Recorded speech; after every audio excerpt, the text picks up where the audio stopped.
When we start to look at the analysis is really about doing things like building the support for your solution, building support against the non-solution. So why is this the best answer? And to start to do that, the first thing really needs to be done is to understand the company and understand what business the company is in. What does the company actually do? So a company like McDonald's is in real estate. The franchisees are in the quick service restaurant industry. McDonald's is in the real estate business. In properties where franchisees can sell hamburgers from. In my home province of Alberta, there's a company called Stars Air Ambulance. And when I ask students about it, it's a helicopter rescue service. And generally responses from students is it's in the healthcare industry, or in the transport industry. No, what business is it's in the business of saving lives. And that translates to how the company makes money. What are the key sources of its income? Why do customers spend their money? And when I look at Stars Air Ambulance, they do a lot of fundraising. They're a charitable organization. Their money comes from those people that are thinking, you know what? They're going to save my life when I'm in that position.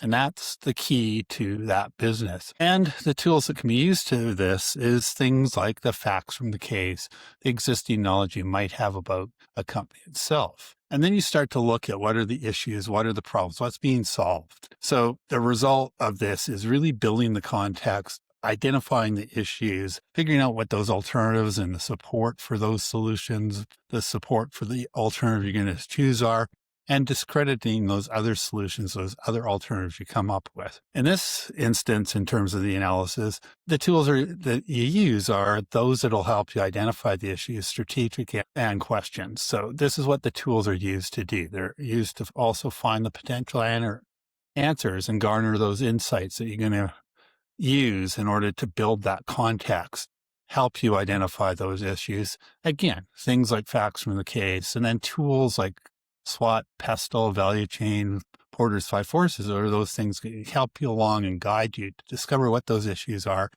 start to identify some of those alternatives and how you're going to go about supporting what your decision criteria are, and how are you going to go about discrediting those alternatives that you don't choose along the way. You want to look at this from both an internal point of view. And so you discover things like core competencies here, what might be missing, the culture of the organizations.